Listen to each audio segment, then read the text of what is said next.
This is Garlic Fries and Baseball, guys. Mark Willard, Joe Shasky. Make sure you are rating, reviewing, subscribing so that you do not miss an episode. Let all your friends and family know as we go into a brand new Giants season and a totally new vibe. This is the place to get all of your reaction and discussion. Okay, so the infield makes sense. Make it make sense for some people, because what's Brandon Crawford do now? Well, so I think this is a fascinating question. First, let's start here. If Crawford plays another, which I believe he will, plays another position, that does not tarnish what he's done for this organization. His place and his legacy is cemented. Now, could someone down the line become an all-world player and go to the Hall of Fame and knock him to the number 2 spot? Yeah, sure. That maybe it's Correa. I don't know. Like, I'm hoping it is. But like what he did, winning 2 World Series, being the heartbeat of this team in the middle of the diamond for a decade, that doesn't go away because you play a season or maybe parts of a season at third base or at second base. If anything, I'm going to look at you in more of a light and say, this guy wants to win. Like, this is one of the carryovers from the golden dynasty that the Giants had, who will do anything it takes to win. And I think that he can endear himself not only to the fan base, because he's already done that, but just to like the new guys in that clubhouse. Yeah, I'll lock down third base. I know I could still play there. I watched Omar Vizquel go to second. I watched Ryan Sandberg switch positions. Craig Biggio famously played 3 different positions. A-Rod did. I don't think we gave enough credit to A-Rod to slide over. You're telling me Crawford, who's still a proficient shortstop, can't move to third and have great success with that arm?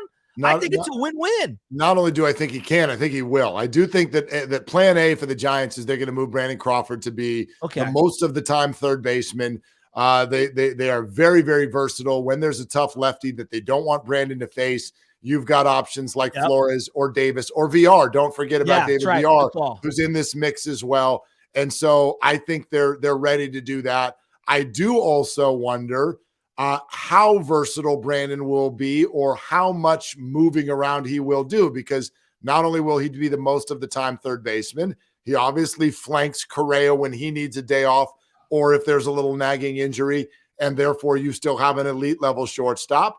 But is he also a platoon option with Estrada at second base? Agreed. Because you bring up the shift. One thing I really wonder about, I think with the elimination of the shift, I think that's also the elimination of Wilmer Flores at second base. I don't think you can put him there. I don't think Listella is going to be on this team, because if his legs tell him that he can't play in the field, his bat certainly tells him that he can't be the DH. The Giants have already made it very clear. Their left-handed DH goes by the name of Jock Peterson. So if Listella cannot play second base, I think he's off this team. And I wonder if Crawford could be over there. And you make a really good point about him endearing himself. Yes, he's already done it. He's a forever Giant. You'll never not love him. But how almost sympathetic of a figure is he this year? Because I know he's bummed. I know he wanted to play shortstop. And so I just think there's going to be ovations all around for whatever Brandon's able to do this year, especially if it's at multiple positions. Well, and if he's looking at this from like the big zoomed out view, you could actually tack on a couple extra years of your career if you want to be super platoon guy. Now, I don't know if that's in the cards for him. He's got a big family. Who knows what he wants to do? But like, again, I use Omar Vizquel as a reference. One of the greatest defensive shortstops I've ever seen in my life.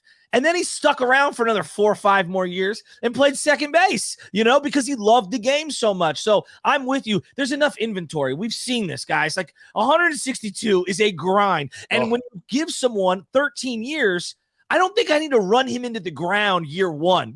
This is about having the right perspective. And the DH being an option for all of the names that we're talking about. I mean, think about it now. How many years has Wilmer Flores played for the Giants? What year are we going into? I think this is the 3rd year, and this will be 4 coming up, because I think he signed a 3-year deal. So 20, 21, 22. Right. So Flores has been around now for, especially with this regime, that's being around for a while. Yeah, he's a vet. They turn and burn.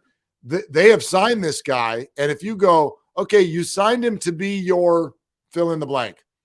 I don't even know what the hell you put there. Yeah. I don't know what they signed. Did they sign him to be a first baseman, a second baseman, a third baseman? They had him before the DH even existed. Yeah. All I know is he's in the lineup every day. Yeah. He's there because of what you just said, the inventory. So if Brandon can move around successfully, it gives the Giants something I know they love, which is a Swiss Army knife feel to the entire infield, there's one standard. Correa's at short. Yes. There is an extension, if you will. I guess Tyro Estrada is your second baseman for the most part, but you've got all these different things that you can do to play the matchups.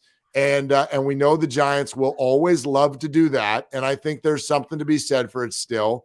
And so, that's the other thing the Correa signing does, is it's going to allow the Giants to play their brand of baseball without being ripped for it, because it's like they didn't have any position players who you could rely on every day. And now they do. Well, and like, who knows what ends up happening with Estrada? Maybe the shift makes him unplayable at second. I don't know. Like, I legitimately don't know. We will find out. But what this does for Luciano, I think, is actually even more fascinating. This gives them some versatility with him. He doesn't have to play shortstop if he's a bigger body guy. Maybe he moves to third or right field, because you've heard those whispers. I'm glad you brought this up, because I can't tell you how many people have come up to me, and I think they think it's so fun, because I love how into this Giants fans are. There's so many fans who saw this and they're like, ooh, I've got my take now. This means the Giants are going to trade Luciano and make another big deal. Luciano was no longer, this has been true for a little while now, he was not tracking to be their shortstop. No. Carlos Correa's got way more to do with Brandon Crawford than he does Marco Luciano. I don't know if Luciano's at third. I actually don't even think that. I think we reached a point, or they reached a point, probably very early in this year, where Luciano, body size and the bat ability, is tracking toward being what I would hope.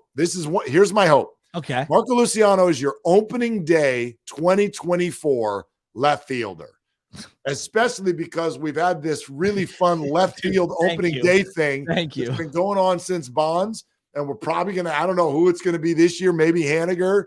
So we're going to have another new one, but that's what I would like to ink in right now. Marco Luciano, left field 2024, and hold it down for a decade. That'd be my dream. Mark, at the minimum, there's so many more flexible options than they had just 6 weeks ago. And like, that to me is the most encouraging thing. The job of the GM, obviously, is to make the roster better. And I feel like he really has improved the roster. As emotional as I was, as we all were over Aaron Judge, and it's great. Like, don't get me wrong, it's great. That comes with risk too, and he's going to age, and he's no sure thing.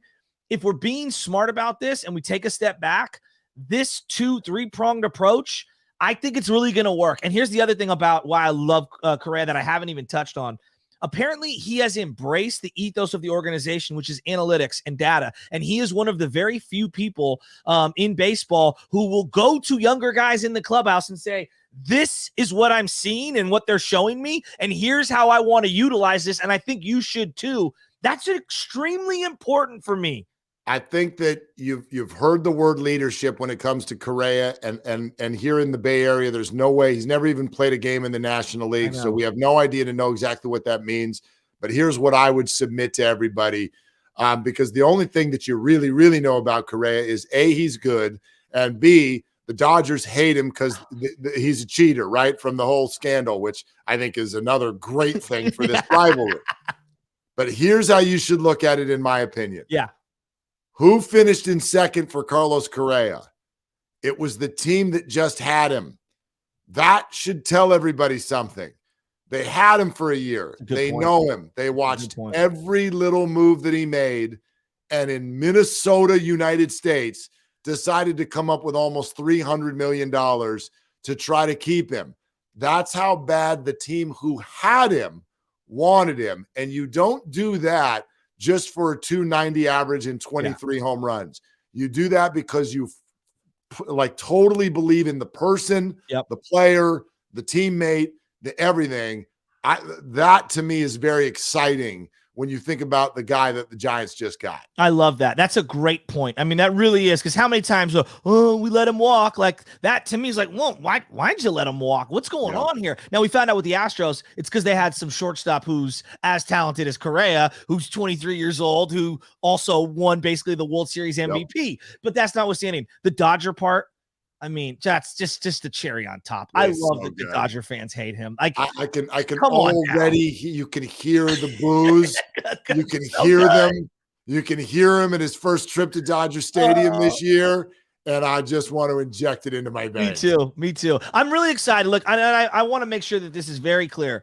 As frustrated as Giants fans get with ownership, leadership, the GM, and everything, it was good to see Giants fans rally behind something this big and this positive, because we needed this. I think you hit it on earlier. The soul needed this, and I love seeing Giants fans happy. Like it felt like a big time win for Giants fans' souls. I hate a negotiating position where you need something rather than want it, but it felt like they needed it. Yeah, but they did it.